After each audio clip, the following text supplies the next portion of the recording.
Vou abrir hoje diferente, viu? Ó. Ailson Lino convida, novidade e informação pra melhorar sua vida. Podcast Ailson Lino convida. Ai, que sono, hein? O sono que você não tem é o tratamento que você não faz. Você está sem sono? Hoje nós vamos falar do sono, vamos falar com um especialista. Já está conosco Anderson Pereira, neuropsicólogo do sono, psicólogo clínico comportamental, várias pós-graduações em neuropsicologia clínica, psiquiatria da saúde mental, psicofarmacologia e tantas outras formações e tantas outras experiências. Seja muito bem-vindo, Anderson. Vamos falar dessa coisa que precisamos muito, que é dormir, o sono. Seja bem-vindo, meu irmão. Muito obrigado, Ailson. Estou assim, satisfeito, queria agradecer a oportunidade de a gente poder desenvolver, né, essa temática tão necessária para a nossa sociedade atual. Que legal. Ô Anderson, me fala uma coisa. O sono que a gente não tem é pelo tratamento que a gente não faz? Sim. E quando a gente precisa fazer esse tratamento? Quando é que a gente pode entender que nós estamos com um problema de insônia? O que é insônia, então? Bom, aí é uma longa jornada, né? Aquela ideia, a gente vai fazer a referência, ou seja, quando a gente percebe que, como diz o clássico do Caetano, né? Quando alguma coisa está fora da ordem, quando a gente percebe que alguma coisa está fora da ordem do nosso bem-estar, a gente vai pegar o conceito de saúde, que é o consenso internacional, que é o bem-estar pleno, social, emocional, né, das relações. Quando a gente percebe que algo não está bem, isso vai dar um sinalizador, né, um sinal amarelo, e um dos fortes sinalizador é justamente a perturbação do sono. Então, o sono é um momento onde a pessoa se encontra ali de forma mais vulnerável, né? Você precisa de uma pacificação. Então, toda vez que o sol se põe e que se corre as horas que eu não estou em calma, eu tenho ali uma perturbação do sono, né? Então, ou seja, o sono da noite ela é construída nas primeiras horas do dia. Então, de como está a rotina, de como a pessoa tem estabelecido relações pessoais, interpessoais, relação com o trabalho, família, ou seja, aquela ideia do que aquilo que o mundo nos pede não é necessariamente o que o mundo nos dá e a conta chega no sono que não vem. Então, quando a gente percebe que há essa perturbação, já é o sinal amarelo de iniciar o tratamento, né? Aquilo que se trata inicialmente tende a ter um maior efeito. Então, o sono que você não tem é pelo tratamento que você não faz, justamente por isso, né? As pessoas têm uma tendência, né? Isso é uma grande maioria, de postergar, né? Até um termo da moda que virou a tal da procrastinar, né? Deixar para depois. Então, a ideia é não deixar para depois, porque eu costumo dizer que o sono não bem regulado é aquela ideia daquele juro composto, né? Rotativo, que vai crescendo, crescendo, e a conta paga no sono. Porque não existe saúde sem sono, né? Não existe saúde plena sem a saúde do sono. Pois é, então existe aí talvez uma máxima aí do senso comum, em que o sono perfeito para que você tenha uma saúde bacana, ele tem que ser 8 horas por dia. Isso realmente no campo científico é verdadeiro ou isso varia de pessoa para pessoa? Como é que funciona esse 1/3 do dia para que você esteja dormindo? Pois é, aí a ideia do mito ou verdade, né? Mito ou verdade mito ou verdade. É uma convenção, né? Geralmente a gente tem dos traços biológicos o pequeno dormidor, o grande dormidor e o mesodormidor. Então, em termos gerais, a gente vai ter o pequeno dormidor que faz ciclo de 4 a 5 horas e já é suficiente, já tem a sensação de sono revigorado e plenitude física. O grande dormidor que faz um ciclo de 9 a 10 horas. O mesodormidor, que esse é de 6, 7, 8 horas. Então, por um consenso, tirando uma média, digamos ali, ponderada, convencionou-se chamar 8 horas. Mas, respondendo diretamente a pergunta, 8 horas é um mito. Tanto que tem até um livro chamado O Mito das 8 Horas. Então, não necessariamente todas as pessoas precisam de 8 horas plenamente. Algumas pessoas vão precisar mais, e isso é saudável. Algumas pessoas vão precisar menos, e isso é saudável. O critério, qual o crivo que eu uso é: estou acordando bem, estou acordando revigorado, estou acordando sem ter a sensação de cansaço. O sono, para mim, de fato, é um momento onde restaura minhas forças e devolve meu vigor. Esse é o crivo. Se isso está acontecendo, está tudo bem. Então quer dizer que nesses 3 pontos do pequeno dormidor, repete? O pequeno dormidor, que é o mesodormidor, que é do meio, e o grande dormidor. Então eu posso ter sido um pequeno dormidor e depois virar um grande dormidor? Aí que tá aquela... É alguma fase da minha vida? Sim, você tem estruturas ali cognitivas que elas vão se alterando, né? O cérebro ele tem essa plasticidade, né? Como você tem pessoas que ela tem uma baixa massa muscular em uma época da vida e de repente começou a desenvolver atividade física e passou a ter um aumento da massa muscular. Então, estilo de vida, a forma como você está utilizando ali vai criar essa modificação. Mas você tem, digamos ali, uma base, né? O que é um referencial. Então, a pessoa que tem uma predisposição genética a ganhar massa muscular, mas ela não exercita, então ela vai estar diminuto, né? E o outro também que tem uma baixa predisposição muscular, se não exercitar, vai estar diminuto. Mas se ele exercitar, ele pode ter maior, fenotipicamente, né, maior massa muscular do que o que tinha predisposição. Então, tudo vai depender do estilo de vida. Quando é que eu posso me considerar, Anderson, que eu estou tendo insônia?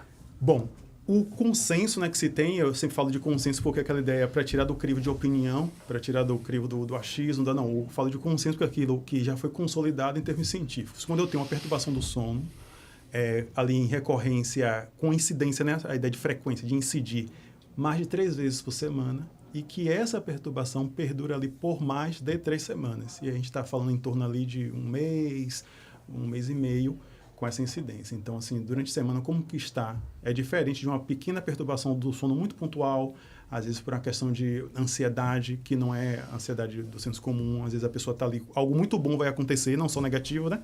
E a pessoa está naquela expectativa, então é chamado comportamento ansiogênico, né? Dispara ali uma ansiedade, então a pessoa... Então, não é insônia, é uma perturbação do sono. Então, uma leve perturbação do sono não se caracteriza como insônia.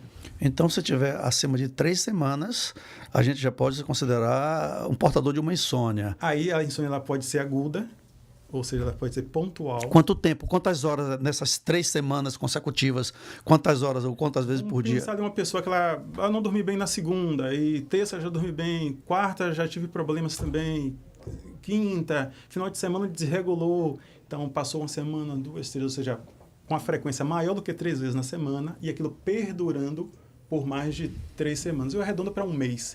A gente já começa a acender o sinal amarelo de que alguma coisa está fora da ordem e aí a gente vai começar a fazer os exames iniciais para ver se não se detecta ali uma insônia chamada aguda, que é aquela pontual.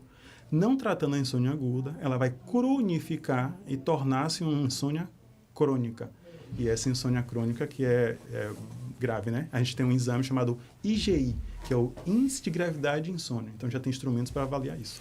E na questão do sono, Anderson, tem o sono REM, né? Tem as fases do sono, né? Isso. Inclusive, da própria insônia tem algumas fases, né? São 3 fases que tem nela. Eu queria saber o seguinte, quais os benefícios do sono, né? Para o corpo e o que me traz de malefícios com a falta de sono. Sim, excelente. Aí, isso aí a gente poderia ficar aqui, aquela ideia, toda uma eternidade, digamos que assim, exagerando, fazendo licença poética, né, para falar dos diversos benefícios. A gente pode fazer aqui, uma equivalência como o oxigênio, né? Se a gente disser assim, qual o benefício mesmo de eu respirar? Qual o benefício de eu respirar? É a vida. Qual o benefício de eu fazer a ingestão de água? A própria vida. Qual o benefício de eu me alimentar? A própria vida. Então, o sono ele tem um caráter revigorador, estruturante de manutenção da própria vida. Aí, eu vou superficialmente citar alguns parâmetros aqui, você vai aprofundando. Por exemplo, a gente tem um sistema chamado sistema linfático, ou seja, é um sistema na nossa parte cerebral que ele só ativa quando a gente entra em estágios mais avançados do sono e que a função dele é retirar toxinas cerebrais que é produzida de forma natural. O próprio metabolismo nosso, o fato da gente estar aqui em vigília agora raciocinando, pensando, falando, o nosso cérebro está em plena atividade. Essas toxinas são geradas e na parte do sono é o sistema linfático, que é uma limpeza. Uma das proteinases e proteínas que se tira é o beta-amiloide, que é retirada por esse sistema linfático. Essa beta-amiloide é conhecida como a proteína do Alzheimer. Então, ou seja, quem tem uma perturbação do sono aumenta as chances de desenvolver demência dos mais diversos tipos, né? É um nome até, assim, parece ser muito popular, demência, né? Mas é um nome científico, né? Então, você tem diversos tipos de demência, que é justamente a infracognição e a perda das faculdades de memória, atenção e inteligência. Então, a beta-amiloide é a proteína do Alzheimer. Para as pessoas que desenvolvem o trabalho à noite, né? As pessoas que trabalham à noite e dormem durante o dia, compensa esse sono? Realmente é compensador? É restaurador? Faz o mesmo papel que se fosse à noite? Não é restaurador. Aquela ideia, né? E vai se fazer como? Se a gente tem parte da sociedade que precisa fazer a sociedade funcionar, né? Os plantões e tal. Então, ou seja, não é. Isso, assim, 1 hora a conta vem. Tanto que já existe, né, digamos, na dinâmica de trabalho, tem a hora adicional noturno, né? Tamanho é o desgaste que tem, né? A insalubridade do laboral que se tem por fazer atividade no turno ali. Aí tem as pessoas que é de plantão, de hospital, delegacia. Então, você trabalha tal hora e folga 2 dias, 3, tem uma compensação. Mas essa compensação é compensação de fundo social, o sistema biológico não entende dessa forma. Aquela ideia, se você passa ali um dia inteiro sem beber água e no outro dia você bebe o dobro de água, os rins não deixaram de sofrer menos, ou ser sobrecarregados pelo dia anterior que você não fez a ingesta de água adequada. Então, nesse caso, o sistema nervoso central só produz, aliás, o periférico, né, as glândulas, né, que produzem a melanina, a pineal. Então, a escuridão noturno ajuda isso a acontecer e não durante o dia, enquanto o sol está aí. Biologicamente, o que a gente tem? Se fala muito do círculo circadiano, né? Aquela ideia, o círculo circadiano, que circula dia e noite, mas a gente esquece que tem um círculo ultradiano, ou seja, diversos movimentos orgânicos que acontecem abaixo de um ciclo de 24 horas. Abaixo de 20 horas já é ultradiano, como respiração, batimento cardíaco, sístole e diástole. E a gente tem os ciclos infradianos, ciclos que estão sobrepostos ali acima de um dia. Tudo isso compõe a nossa saúde. Por exemplo, o ciclo menstrual das mulheres, 21 dias, regeneração de tecido, a gente às vezes se fere um pouco na pele, vai levar mais do que 24 horas, Sim. obviamente. Então, qualquer ciclo acima de 28 horas já é infradiano. Então, o sono, como ele está ali circunscrito no 24 horas, né, que tem relação com o girar da Terra, o movimento do Sol, ele é um marcador, ele é uma pista ambiental de que cai-se o dia, né, chega-se a noite, é um momento de se recolher por uma proteção, porque em termos biológicos o ser humano é caça, não é caçador. Então, existe a etologia, né, que eu estudo a evolução da espécie humana, Sim. onde existe esse registro biológico que na noite o humano, enquanto mamífero, ele não é caçador, ele não é como um felino, ele não é como um réptil, ele se recolhe. E aí, os registros que se tem. Então, apesar de a gente estar hoje em sociedade, o sistema biológico guarda essa memória, o que fez a espécie humana chegar até aqui. Ao cair do Sol, é percebido pelo nosso núcleo supraquiasmático, ou seja, que é um grupo de 70, 80 mil neurônios que está acima do quiasma, que é esse nervo óptico, a queda da radiação solar e sinaliza que, olha, está chegando a noite, vamos produzir aqui a melatonina, né? Melatonina. Não para participar do sono, mas para iniciar uma mudança de ciclo. Então, concluindo, no sono o cérebro não desliga, ele apenas muda a ciclagem para fazer queda de temperatura, a ideia de digestão, preparar o organismo para restaurar ele. Eu costumo fazer uma comparação e concluindo, quando o avião para no aeroporto, né, ele está lá na pista, vai Sim. o pessoal fazer a fuselagem, né, vai fazer ali o reparo. Então, no sono, nós fazemos o reparo dos tecidos gastos durante a vigília. Então, ou seja, é necessário que se faça a queda do sol, um marcador biológico para iniciar esse início do sono. Quando a pessoa se priva, toda privação de algo que é necessário, ele é um fator desestruturante. Então, por força social, por força econômica, eu preciso passar noites em claro. Mas aquela história, isso levado a alguns anos, a conta chega, né? A conta biológica. Pois é, então as pessoas que trabalham à noite, dormem de dia, mesmo que durmam às 8 horas, mesmo que estejam em locais completamente escuros, bem tranquilo, bem preparado para o sono, com blackout, etc e tal, ainda assim não é o mesmo sono da noite por conta dessa mudança da Terra, do Sol e da preparação a gente faz fisiológica. Tem que se dormir de alguma forma, né? Então a gente tenta fazer um simulacro de noite, então diminuindo a luz, mas ou seja, você tem ali uma agressão fisiológica, porque uma coisa é o relógio social, outra coisa é o relógio biológico. Sim. Biologicamente eu estou registrando que são 10 da manhã. Só que aí, socialmente, está se marcando que é 3 da manhã. E cadê esse sono? Então, ou seja, há ali essa assincronia. Então, é necessário. A pessoa cria um ambiente, tem as recomendações, né, para quem não pode modificar a sua vida social. Então, diminua a luz, baixa a cortina, use óculos. Tem uns óculos que protegem da radiação. Cria-se um cenário e a pessoa dorme, mas quando a gente vai olhar ali a longo prazo, existe um prejuízo neurocognitivo da privação do sono levada a longo prazo. E a gente vai falar em memória, a gente vai falar de atenção, a gente vai falar de inteligência, que é a capacidade de interligar coisas. Quando a gente vai falar de atenção, não é ficar olhando fixamente para as coisas, a gente vai falar de atenção sustentada, atenção alternada, a atenção das mais diversas que tem, memória semântica, memória prospectiva, que é a memória do futuro, ou seja, lembrar de que eu tenho que fazer alguma coisa, eu tenho que lembrar de quando eu terminar de conversar aqui com a Ilse, eu tenho que fazer tal coisa, ou seja, é uma memória do futuro. Geralmente a gente associa a memória com algo do passado, então é uma memória prospectiva. Sim. Todas essas funções superiores são reguladas no sono. Então eu estou criando um sono artificial. Vai dormir? Vai. E aí quem vive essa situação é só você perguntar, é a mesma coisa? Ele diz, não é não. Então, ou seja, não é o mesmo sono. É um sono, mas não é um sono plenamente reparador. Ainda há pouco nós conversamos, você me falou que depende de indivíduo para indivíduo a quantidade de horas que tem que dormir durante a noite para que possa restaurar e viver bem e o organismo trabalhar super bem. Exatamente. E no caso das fases do ser humano, por exemplo, uma criança, aí alguém já fala que tem que dormir mais de 10 horas, quando ela bem, vamos dizer assim, uma recém-nascida. Sim, né? sim. Você tem ciclos enormes. Esses ciclos aí da vida, dessa faixa etária das pessoas que a gente vai passar, qual é a quantidade de horas que tem que dormir em cada fase e por quê, Anderson? O sono, aí, vamos pensar a condição primeira do sono, né? Para que ele existe? Né? Por que existe? Uma pergunta filosófica, né? Por que existe o sono ao invés do nada, digamos que assim, né? Então, se ele existe, ele ocupa um terço, em média, das nossas vidas, que ele tem um caráter de o quê? Reconstrução de tecido. No nosso organismo, a gente tem o movimento do anabolismo, que é a produção de tecido, e o catabolismo, né? Que é justamente a desfazer tecidos, retirar a célula morta, organelas celulares que não cumprem aquela função. Para fazer isso, eu tenho que, aquela ideia, botar esse organismo em reparo. Então, todas as noites é um reparo do organismo, do desgaste que a gente fez a partir do primeiro momento que nós nos levantamos no dia. No recém-nascido, dorme mais, obviamente, porque está ainda se preparando esse corpo precisa crescer, né, a vascularizar esse organismo como um todo, aumentar, ou seja, está em fase de crescimento.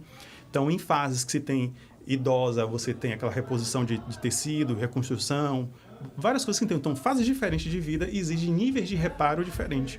Então, dependendo do grau de atenção que a pessoa está tendo, níveis de estresse, níveis de exigência de trabalho, adaptabilidade para uma outra função, ou pessoas que mudam de estado, assumem outro cargo de função, ou seja, há uma exigência cognitiva nesse novo trabalho que a anterior não tinha. Então, justamente, eu preciso de mais horas de sono para consolidar a memória e atenção, para poder criar todo aquele cenário, para eu ter a plenitude, chamado vigor cognitivo, no dia que se segue. Então, quando a gente entende que essa é a função primeira do sono, ou aquela ideia, poxa, quando eu estou de férias, meu sono muda. Claro, porque você saiu um pouco daquele ambiente, né, que se tem. Então, se há uma exigência, você lida muito com o carro, né? Então, ou seja, vamos fazer uma viagem daqui para, sei lá, Porto Seguro de carro. Vamos fazer revisão do carro. Então, o pneu não pode ser o mesmo, tem que fazer todo o desgaste que tem ali. Então, mediante a quilometragem que esse carro vai percorrer, a gente vai calibrar ali o quanto de gasolina ele vai utilizar, né? O quanto de tanque de gasolina ele vai utilizar. É o equivalente, uma analogia ao sono. Ô Anderson, em determinada idade, algumas pessoas, por exemplo, a mulher, por exemplo, quando ela entra naquele processo de menopausa, né? Independente da idade dela, cada uma tem o seu ciclo aí, tá? E o homem, talvez, na andropausa, enfim. Qual desses indivíduos, feminino ou masculino, é mais acometido pela insônia nesse período desse momento da vida? Já na mulher, ou seja, a menopausa, numa fase anterior, que é a perimenopausa, já existem mudanças hormonais que já se caracteriza a insônia como uma característica da menopausa. É uma característica. Então, se tem uma característica, um dado de informação que precisa ser tratado com a forma devida. Então, o tratamento da insônia, inclusive a insônia em si, ela tem um CID, o CID é G47, então ela é uma doença. Então, o CID é a classificação internacional das doenças. Das doenças. Então, se está classificado e tem um CID, é porque tem um tratamento específico. Então, não necessariamente é um tratamento medicamentoso, que em alguns momentos pode ser, mas o que eu venho sempre trazendo é que existe o padrão ouro internacional, o que é o consenso internacional de tratamento, que é, ao indivíduo apresentar queixas de sono, é fazer o tratamento não farmacológico. Terapia cognitivo-comportamental específico para insônia. E as pessoas fazem normalmente o contrário, né? Procuram logo um tal de um comprimidinho, uma pílulazinha do sono, uma pílula mágica. E aí se faça sempre aquele dado de alerta que o tratamento cognitivo-comportamental específico para insônia não se resume tão somente à higiene do sono, que é aquelas coisas, às vezes, que é necessário, mas apague a luz, desliga o celular. Não, isso é um protocolo chamado higiene do sono. O que a gente está falando é algo muito mais além, que é fazer esse cérebro reconhecer pistas ambientais e se regular.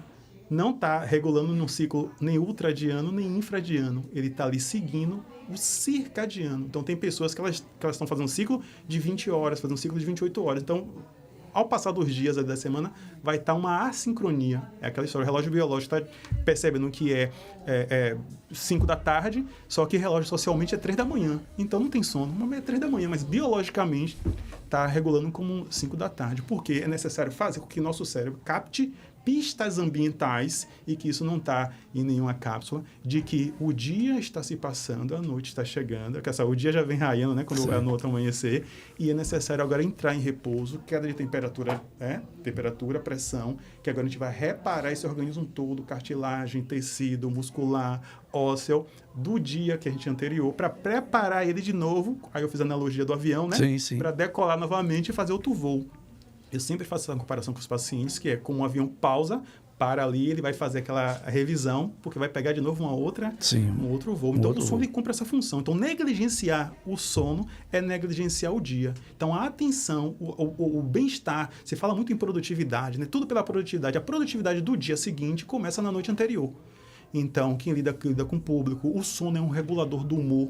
Ele está ligado, eu falei a questão da beta-amiloide, né, com aquela relação ao Alzheimer, mas ele está ligado à ideia com regulação de humor. O que a gente tem mais é uma crise grave de pessoas super mal-humoradas, muitas vezes, que estouram por qualquer coisa.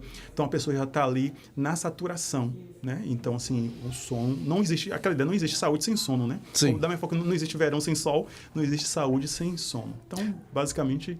esses pontos. Esse ponto que a gente está colocando aqui é muito legal, Anderson, até para que as pessoas que estejam aqui nos vendo, nos ouvindo, nos assistindo, né, possam entender que há o primeiro sinal de insônia, que não procure um médico para passar um remédio, que não procure um psiquiatra, que procure um psicólogo, um especialista do sono, para que o primeiro tratamento não seja farmacológico, ou seja, vai desencadear novos problemas. Exatamente. E não pode inverter esses papéis. Primeiro, alguém que entenda da psicologia do sono para ver o que foi que aconteceu, até porque a insônia, eu acredito que ele é o sintoma de alguma coisa, né? Como você falou, de uma preocupação, de um estresse, de uma viagem que você vai fazer, de um problema financeiro, econômico que as pessoas passam de vez em quando, com uma preocupação com alguém.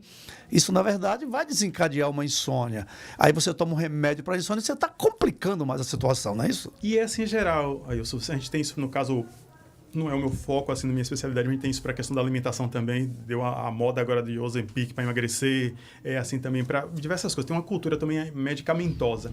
A gente vai pensar, né, de onde vem? A gente tem, vamos falar em termos, a origem, né, vamos na gênese do negócio, na origem. O primeiro ponto, né, os 3 pilares da insônia. Então, a gente tem os fatores que existe uma predisposição genética. Então, tem indivíduos que são mais propensos a sofrer desse G47, né, que é o CID, né, da insônia. Da insônia. Então, você tem uma predisposição genética, só que ter uma predisposição a alguma coisa não necessariamente é a linha de corte que vai desenvolver. É uma disposição, uma predisposição. Então, é o primeiro P. Só que você tem outros fatores, né, que você tem ali os fatores precipitantes. O que precipita a insônia é de fundo social, econômico. Então, digamos, pessoas que estavam na faixa de Gaza agora lá e estourou a guerra. Então, você está em um ambiente de guerra, como que você vai dormir se você pode ser... Ou até alguém aqui do Brasil que tem parentes lá também, não vai dormir do mesmo jeito. Né? Então, aquela ideia, poxa, eu estou em uma fase de transição, que eu estou esperando meu visto para os Estados Unidos ou para algum país, estou naquela ansiedade. Então, ou seja, existe variantes externas que pode ser um fator precipitador por um fator ansiogênico, né, a ansiedade, que aí coincidiu com a predisposição genética. Então, aí se estabeleceu a insônia. Só que os fatores que estabelecem a insônia não são os fatores que a mantêm. O que a mantém é esse outro pilar que eu atuo, né, nós atuamos, que são os fatores que mantêm elas, são os perpetuadores. E esses fatores perpetuadores são comportamentais. Por um conceito que eu cunhei, estou até escrevendo um livro nessa dinâmica, que são as condutas autolesivas. Que é o quê? Na tentativa de resolver um problema,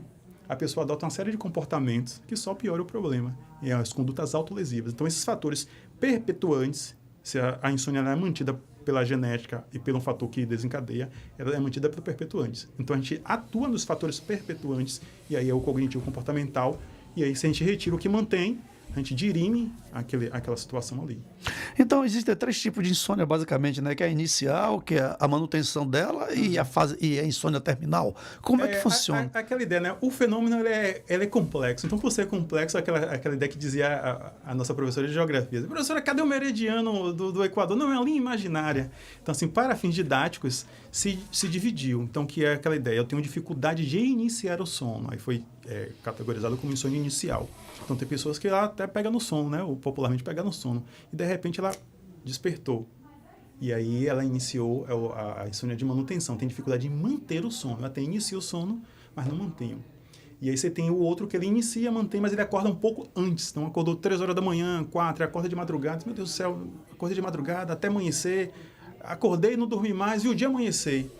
E uma outra situação, né, que ele não consegue iniciar. Só que essas delimitações, isso assim, é didático, né? Às vezes, assim, isso pode modificar a partir do momento que a pessoa está. Tem horas que eu estou iniciando bem o sono, mas acordei no meio da noite e voltei a dormir. Não é assim estanque, não é fragmentado. Mas, assim, para fins didáticos, no livro, né, a gente vê isso. Tem insônia inicial, a insônia de manutenção, né, que é dificuldade de manter, e a insônia terminal, que acorda antes.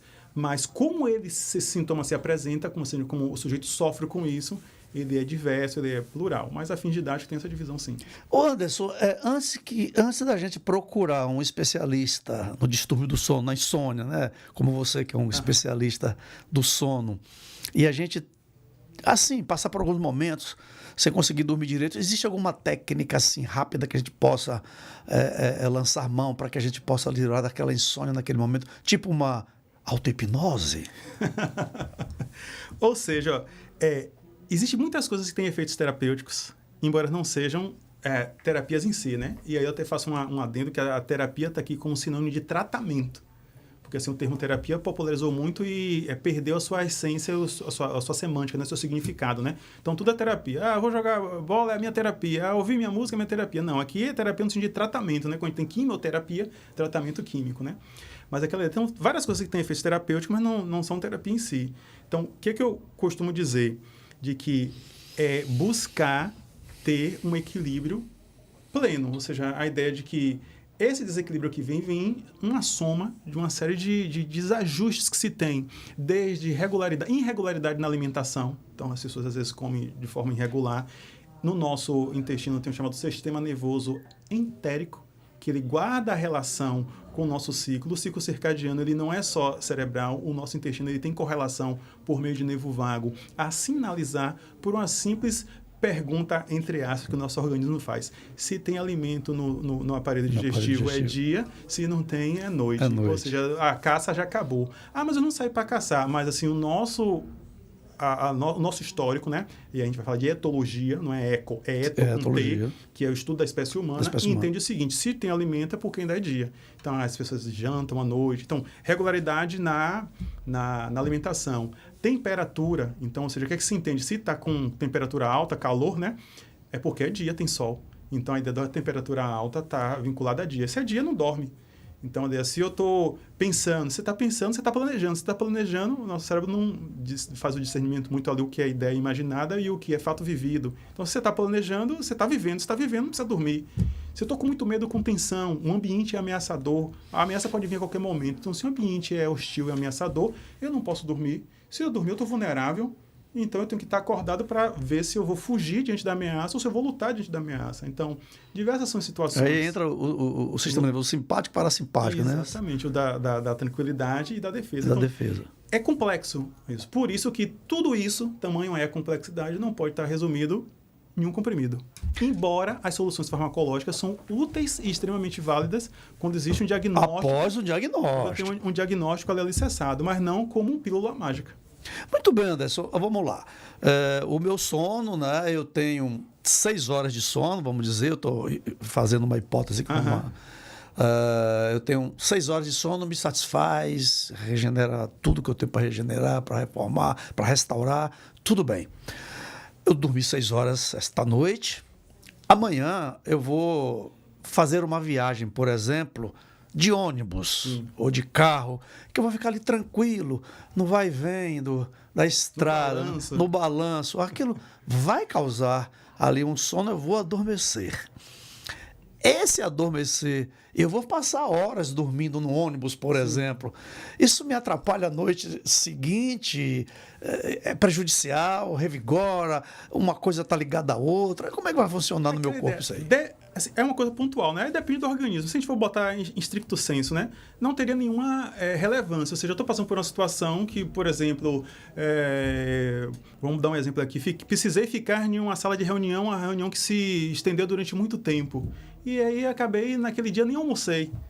Não almocei, não deu tempo para almoçar. Aí isso vai se refletir na minha fome do dia seguinte? Talvez sim, talvez não. Tem pessoas que já vai ficar meio tonto, ou vai ficar com baixa de glicemia, eu não posso passar de almoçar. Ou seja, é um evento específico. Aquele sono ali, para uns, aquele balanço vai ser como se fosse um ninar, né? Vai ser assim, rapaz, outros vão ficar meio enjoado. Então, mas algo específico não se caracteriza a insônia, né? Aquela ideia, passei por uma experiência, por um Réveillon, todos a gente fica acordado até mais tarde, né? Aí no outro dia tira a diferença do sono e tal, mas não necessariamente aquele ponto ali é um fator desencadeador. Lembrando que a insônia ela tem que ter uma predisposição genética e uma exposição, uma agressão a bases neurais por um estado que a pessoa está vivendo. Ou seja, como que eu desenvolvo essa doença, esse G47? Eu estou em uma situação de estresse, estou sendo cobrado, minha sobrevivência está sendo arriscada por uma questão financeira ou de integridade física, altos níveis de cortisol na corrente sanguínea. O cortisol ele é infracognitivo, então me tira a capacidade de pensar, raciocinar. Ele é um antagonista da melatonina, que é a produção do sono, que não gera o sono, mas ele é o que se inicia. Eu aumento a tensão miocinética, que é o cortisol, então aumento o batimento cardíaco e pressão. Se eu aumento o batimento cardíaco, eu não baixo a temperatura. Então, ou seja, tem um efeito cascata que sinaliza de que você não pode dormir. Aí você entra numa hiperalerta. Então, a insônia, se a gente for pegar na classificação internacional do distúrbio do sono, que se tem classificação, a gente tem ali entre 70 e 80 tipos de insônia. Então, quando a gente fala de insônia, a gente está falando de a gente está falando de várias. Então, eu posso mudar de tipo de insônia? Eu posso começar com um tipo de insônia e desenvolver para outros tipos de insônia? A gente pode ter uma mancha na pele e ter também um caroço na pele. Ou seja, a pele, que é o maior órgão que tem, né? Sim, do corpo humano, ela pode ter diversas patologias, não pode? Ele pode ter um fungo e pode ter um caroço. Ele pode ter uma ferida e pode ter... nossos olhos, tem miopia de um lado e hipermetropia também. Pode ter estigmatismo e pode ter glaucoma.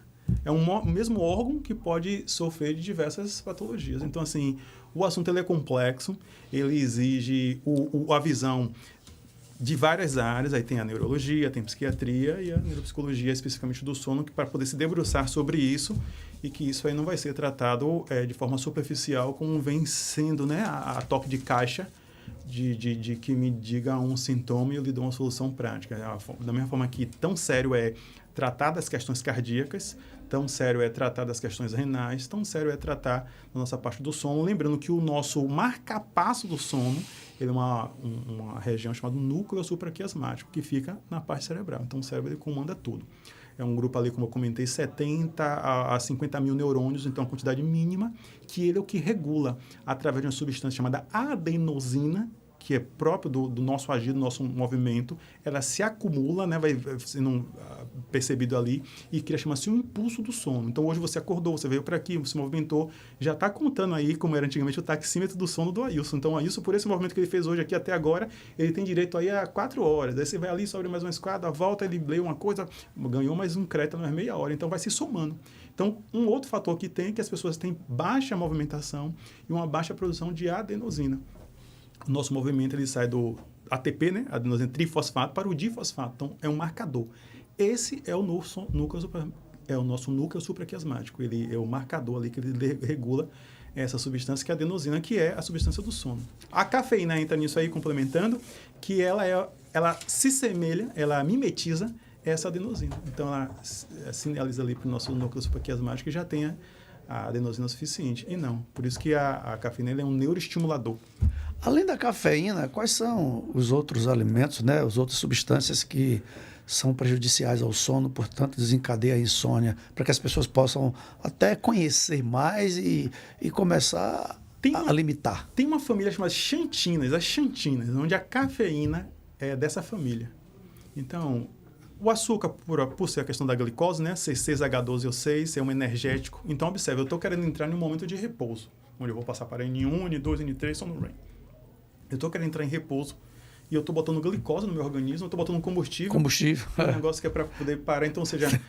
A coisa não tá legal, não tá certo. E glicose não é só açúcar. Então, ou seja, eu comi um pão, então glicose. Glicose. Glicose, ou seja, a glicose se apresenta de diversas formas. Então, assim, nicotina, estava conversando um pouco antes agora, nicotina, ele é um neuroestimulante. Então, a gente tem os neuroestimulantes, onde cafeína se inscreve como neuroestimulante, porque, observe, eu estou estimulando a parte cerebral, Claro. né? Os neuroestimulantes químicos, como cafeína, nicotina, conservados de uma forma geral. A gente tem, digamos, uma parte de sal, que você vai trabalhar com aumento de pressão, uma série de coisas, ou seja, aquilo que está desregulado. E a gente tem os estimulantes não químicos, por exemplo, telas. Se eu estou ali o tempo todo com o celular, eu estou aqui com o celular enquanto o sono não vem, mas aí o sono não vem. Porque a emissão, e aí se fala bastante, a emissão do Blu-ray, além do laser azul, o laser azul ele mimetiza a mesma frequência do feixe solar. Então, você está sinalizando no nosso nervo óptico, no captador, para que não é noite, é dia, porque ele está captando luz azul. E a luz, aquele feixe de luz, a luz branca ali, que está nas telas de LED, ele é similar, né? É um simulacro ali da luz solar. Então, apesar de ser noite fora, você está deixando o seu organismo ali confuso. É dia mesmo, é noite. Porque a gente está cercado de luz branca, né? Que é a luz solar, e tem a luz da tela e no computador. E hoje em dia a gente está o tempo todo ali com o celular muito próximo. Então você está inibindo, aí a gente falou um pouco dela, né? A produção de melatonina. Porque a melatonina é produzida ao cair do sol. Se você está com um aparelho que está criando ali sinteticamente, né? Artificialmente uma luz que se emana do sol, o organismo, mas é dia, é noite, é dia, é noite. Então você está o tempo todo sendo confuso. Então você tem os elementos químicos e os não químicos. Só que a nossa sociedade está permeada de tudo isso. Ou seja, tudo conspira para a pessoa não ter o sono saudável. Mas tem pessoas que estão aí condicionando o cérebro e todo o seu sistema cerebral aí, tanto o periférico quanto o central, o sistema nervoso, e que se condiciona o seguinte: há quem diga até que eu só consigo dormir com a televisão ligada. Eu só consigo dormir depois que eu ficar algumas horas na tela. Isso me faz dormir. Outros, eu só consigo dormir quando eu leio 10 páginas, é o que me faz dormir. E tem outros que só dormem com a televisão e luzes ligadas. Me conta aí essa façanha dessa controvérsia. Aquela ideia, né? Assim, vamos por partes, né? Aquela ideia, ou seja, existe isso realmente. Agora, assim, não tem aquela ideia, um péssimo exemplo, né? Assim, não... tem pessoas que... Você já deve ter ouvido alguém falar assim, né? Eu dirijo bem, quando eu bebo, eu dirijo melhor. Muitos. Você que lida com carro. Então, a gente diz, mas isso não tem fundamento. Não, mas tem fundamento. Ou seja, ele está criando uma autossugestão, né? Sim, negativa, né? Sim. Não uma autossugestão positiva. Então, vamos separar, são casos diferentes. No caso da leitura, funciona. Por que funciona? Porque a gente tem uma base muscular nos nossos olhos chamada movimentos sacádicos. São micromúsculos que o nosso olho ele movimenta para acompanhar as letras. Movimentos sacádicos. É altamente exaustivo. Então é muito comum. Até as pessoas de base religiosa dizem assim, peguei a Bíblia para ler e comecei a dar sono. Peguei para estudar para o concurso e deu sono. Porque os nossos olhos, apesar de a gente estar no foco único, ele faz micromovimentos. Isso é muito cansativo. Então a leitura ele é um indutor também por esse movimento aí de elevar para algumas pessoas. Aí a questão da luz. A luz está clara que ela vai ser um inibidor da melatonina porque é a luz. Claro. Só que aí vem a questão da televisão. Cientificamente, a televisão não está recomendada, ela não deve ser utilizada porque ele condiciona ali. Mas tem um fator muito interessante para algumas pessoas, aquilo tem uma similitude de como se fosse alguém conversando, tira dela aquela sensação de que ela não está só, tira aquela ideia de como se fosse um ninar, e de repente isso aí guarda fundamentos mnemônicos, digamos que assim, de uma conversa que está ali, a pessoa não está nem prestando atenção e entra no sono. Tem gente que utiliza esse artifício. E o que você diz disso, Anderson? Perguntaria a você, né? Isso não é o recomendado, não é o padrão. O padrão é que você crie um movimento pré-sono, onde você se desconecte completamente de eletrônico, que você está criando uma bengala, né? E aquela história, uma muleta, né? Mal dizendo, digamos que assim. Isso está circunscrito no que eu falei anteriormente de conduta autolesiva. Na tentativa de resolver o problema, você agrava o problema. Você está o tempo todo condicionando o seu sistema cerebral a um condicionamento ali, a uma tela de televisão, onde não é necessário. Então, há um condicionamento. Porque eu já conheço diversos casos. Assim, digamos que em 6 em cada 10 pessoas que me procuram traz essa questão. Eu durmo com a luz, um radinho, quer ser o somzinho. Sim, a questão do som ligado, das músicas ou um áudio qualquer. Tudo é distrativo. Aquela ideia.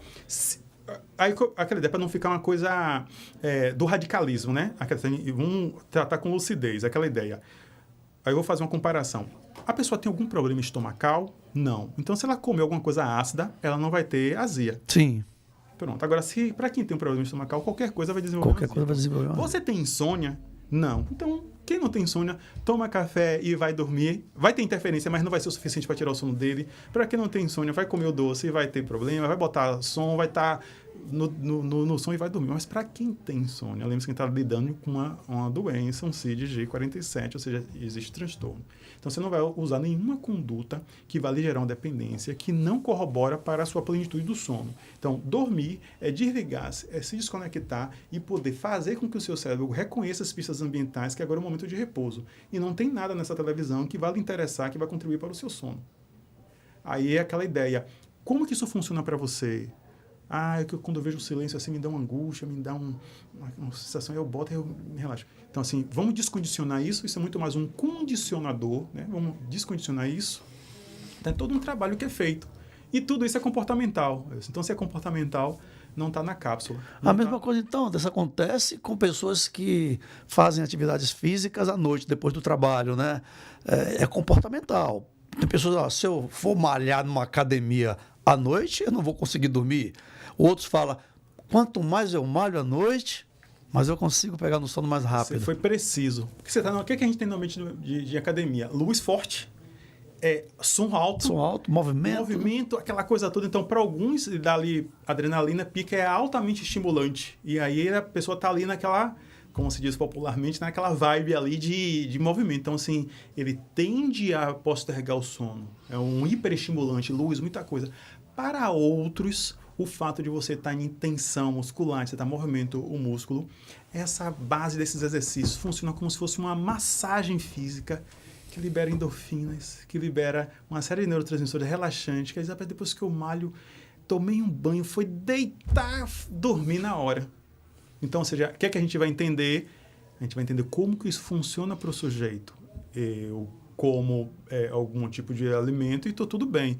Eu tenho um irmão que ele tem alergia a camarão, ele só vê o cheiro e ele já fica empolado. Então, o camarão é ruim ou bom? Não é, depende de como funciona para aquela pessoa, né? Tem um primo também que ele tem alergia a um medicamento, acho que é a aspirina. Se ele toma, e aí ele dá parece que um edema de glote, enfim, ele não tem reação boa. Então, tanto que ele precisa ter outro tipo de medicamento. Então, não é que o medicamento ali é ruim, ou seja, como que funciona para aquele sujeito. Então, em termos de exercício, ele pode ser um estimulador para alguns e um relaxante para outros. A gente vai olhar caso a caso. Agora, a produção do exercício, alguns vão estar mais à noite.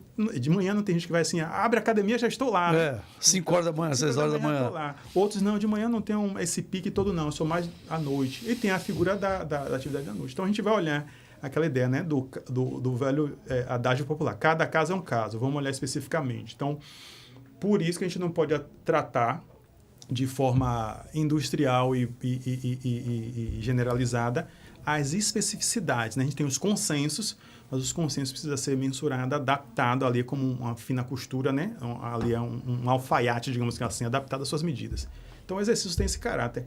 E das outros estímulos que estava falando da televisão, rádio e tal, tudo isso é estímulo distrator. Se a pessoa eu uso isso o tempo todo e durmo bem, maravilha. Agora, se a pessoa tem transtorno de sono, a gente não vai lhe condicionar o tempo todo, você vai ficar dependente disso, a gente vai regular, porque você não nasceu dependendo disso. O que é que o bebê, aquilo que você comentou, né? O que o bebê mais faz quando ele nasce? Só dorme. Então, o que aconteceu do antes para o agora que lhe desregulou? Então, tem várias coisas, né? Hábitos, né? A pessoa diz, não, eu sou almocei aqui, eu quero tomar um refrigerante. Isso é um condicionamento. Você não precisou. Então, que condicionamento? Isso, você está desenvolvendo um quadro de diabetes. Será que esse medicamento vai lhe ajudar no seu tratamento de diabetes? Não, então vamos descondicionar. Não, mas eu me sinto bem assim. Não, se sente bem, mas isso é saúde, né? Ou seja, coisas muito mal faz bem se sentir uma bem, pessoa, né? Que é viciada em tabagismo faz bem um cigarro, bem, né? Nem por isso a gente vai adotar. Então, o que a gente precisa é ter a consciência, que é uma resistência, e concluindo, devolvendo para você, uma consciência de que eu tenho uma doença, assim, é pesado falar, mas é a verdade. Tá lá o CID, então eu sofro de insônia, eu quero, como eu brinco, né, dar um basta na insônia, né? Vamos dar um basta, levar a coisa a sério.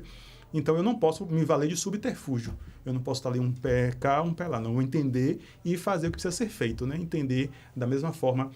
Imagina a pessoa ter o aumento de AVCs, porque você tem a parte interna dos nossos vasos, ele tem um tecido muscular chamado endotélio. O endotélio ele é fragilizado ali, porque na parte do sono justamente não teve essa reconstrução. Sim. Isso, ao longo do tempo, você está fragilizando vasos e veias, aumentando a chance de AVC isquêmico ou hemorrágico.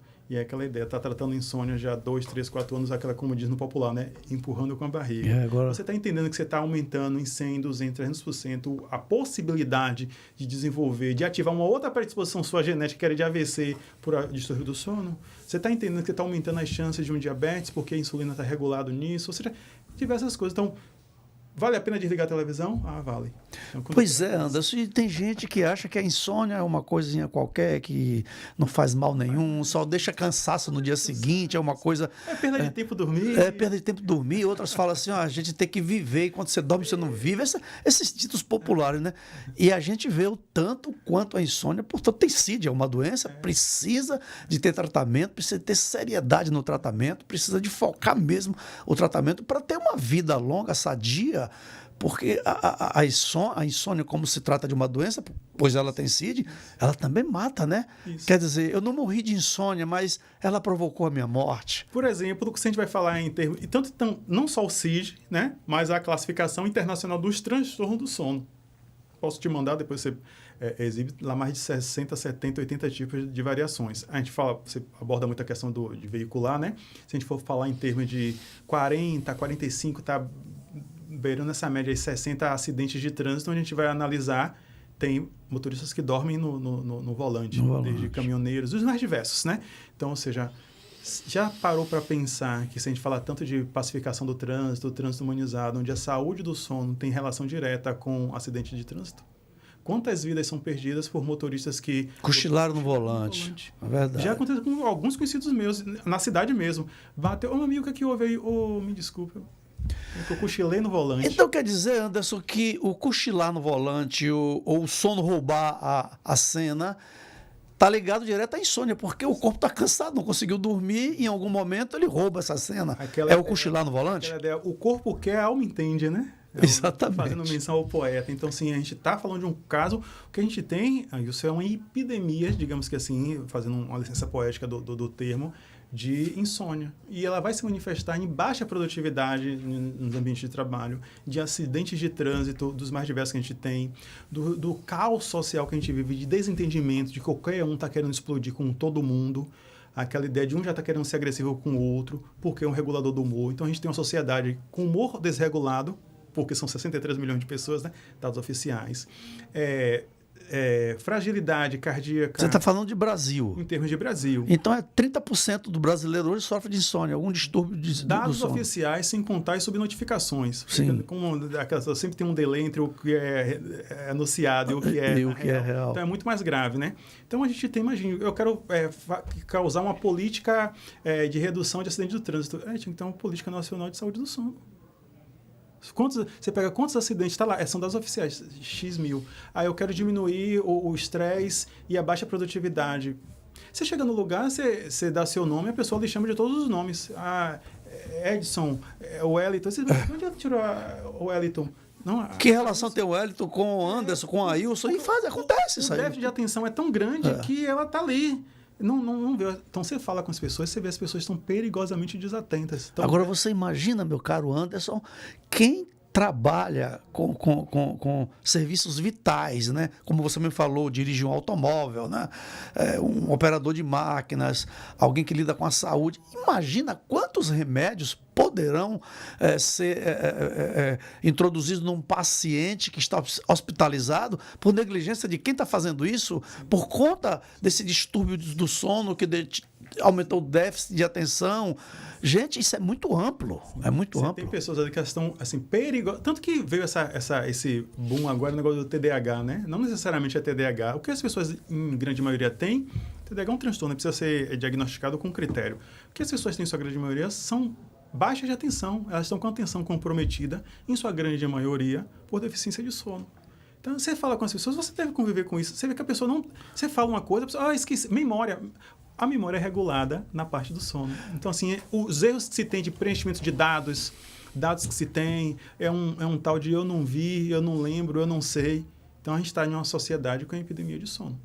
Engraçado que isso tem uma relação direta, né, com o nível e o volume de informações que a gente tem aí no dia a dia, aí com o advento das redes sociais, a internet aí com acesso a todos, que é um perigo, é igual remédio, numa dose errada vira veneno. Isso. Então, assim, esse déficit de atenção está diretamente ligado a esse movimento de informações, até que o nome informações, ele já nega a formação, né? Quer dizer, o então as pessoas, eu estou tendo um volume de informação, ou seja, é uma desinformação. Tem uma coisa que diz assim, Wilson, que informação é você saber que tomate é uma fruta. E é lucidez é você não botar o tomate na salada de fruta. Na salada de fruta, pois é, né? Não, mas você me disse que é fruta, então botei. Não, você não raciocinou? Ou seja, o raciocínio lógico, a coerência, a capacidade de pensamento dedutivo, indutivo, entender premissa, conclusão. Você vê as pessoas completamente desatentas e, assim, a capacidade de raciocinar sobre as coisas. Então, assim, grande parte de tudo isso, a parte do sono ali que a gente tem o N1, N2, N3, é um regulador, né, da memória, do foco. Por exemplo, a gente, durante muito tempo fomos conhecidos por ser a pátria dos concursos, né? Pátria dos concurseiros, né? Sim. Então, ou seja, a gente está lidando justamente com essa situação que é uma gama grande de informações que precisam ser memorizadas e que a gente precisa ali, digamos que, dar conta, né? Pronta a resgatar aquele recurso. Então, essa dinâmica toda que é o que a gente vem abordando aí e a importância do sono. Pois é, Anderson, é tão importante, é tão profundo esse assunto, essa questão da insônia, do sono. Né? Vale a gente aprofundar esse em outro momento. É muito maior segunda... do que qualquer pessoa imagina, do que eu imaginava. Anderson já teve insônia? Eu tive um quadro de insônia quando meu pai faleceu. Isso foi por volta de 2018. Fiquei assim, isso foi um baque muito grande para mim. Eu fiquei assim, mexido e tal, e fui raciocinando. E aí, de repente, a minha própria formação me ajudou bastante. Eu fui ali me autoconduzindo e fui reduzindo. Então, provei aquela ideia. Só quem queima na fogueira sabe o que é ser carvão, né? E você recorreu a medicamentos? Não, eu comecei a fazer exercício. Eu comecei... Antes de ser psicólogo? Não, eu formei muito cedo. Isso aí, meu pai faleceu em 2018. Você já estava formado? Já estava. Já formei em 2007. Tem muito tempo, eu tenho 17 anos de psicologia. Então, assim, aí eu comecei a fazer exercícios, comecei a correr, comecei a movimentar, porque você tem um ajuste ali, fui me recondicionando e, enfim, essa dinâmica. E, então, tem situações traumáticas que geram isso e tudo isso que a gente veio conversando ao longo aí desses longos minutos aí. Pois é, Anderson, falar de sono ou de insônia, que é o controverso do outro, né? Sim. É tão importante quanto as pessoas terem um sono tranquilo, né, ter uma vida tranquila, ter uma informação naquilo que você precisa com precisão, aí estou redundante, e informação é tudo, para que você não tenha insônia. E para você que deseja ter um sono tranquilo, você precisa entender que o seu carro é parte da sua locomoção, é um produto que é essencial na vida das pessoas que estão vivendo e sobrevivendo nas grandes metrópoles. É um meio de transporte essencial. E a tecnologia que está embarcada nos veículos brasileiros realmente nos traz uma segurança, uma tranquilidade e um sono tranquilo. Então, por tudo isso, agora vamos comprar o carro, né? Sabendo dessa necessidade básica, eu diria, que é o automóvel para quem vive dependente dele. Eu vou te dar uma dica. O caminho certo para você comprar um carro 0 km ou um seminovo com garantia total é o sistema de consórcio. E por falar em consórcio, é um produto tipicamente brasileiro e que a Chevrolet está fazendo 100 anos de Brasil e o consórcio está fazendo a festa. E você é quem ganha o presente. Fazendo um consórcio Chevrolet agora para um carro 0 km, digamos, um carro de R$100 mil, um Onix, por exemplo, você está fadado a ganhar 2 carros. Você pode sim pagar um carro no consórcio e levar 2 para casa, porque você concorre todo mês ao superprêmio de R$100 mil na comemoração dos 100 anos de Chevrolet no Brasil. Como fazer? Procurar a rede de concessionária Chevrolet. Aqui na Bahia, por exemplo, no Ceará, no Pará, nas Minas Gerais, você procura o grupo New Chase. O grupo GNC. Ou você pode, através do meu próprio Instagram, me contactar, sua vontade de querer comprar um carro, e a gente vai direcionar você para o nosso time de vendas, que vai mostrar tudo como é que funciona passo a passo. Portanto, comprar um carro através do consórcio é inteligência. Escolher o grupo New Chase e a Chevrolet é sabedoria. Consórcio Chevrolet, da fábrica para você. Anderson, você já fez um consórcio, Anderson? Ainda não, Wilson. Ainda não. Mas acho muito interessante a dinâmica de você... a ideia da preferência temporal, né? Não antecipar o consumo e realmente fazer o poupar ali. O poupar e a previsão, né? De ter o seu produto de pagar juros, da necessidade. Você não pagar 2 bens por um, né? A filosofia do consórcio é muito interessante, porque ela parte dessa previsibilidade, né? De ser diligente e não ser negligente. Maravilha. Anderson, nós temos pouquíssimo tempo. Vamos voltar aqui à nossa temática do sono. Maravilha. Para as pessoas que agora já sabem que durante 3 semanas consecutivas, se ele tiver algum problema de insônia, já pode caracterizar que ele está sofrendo desse mal.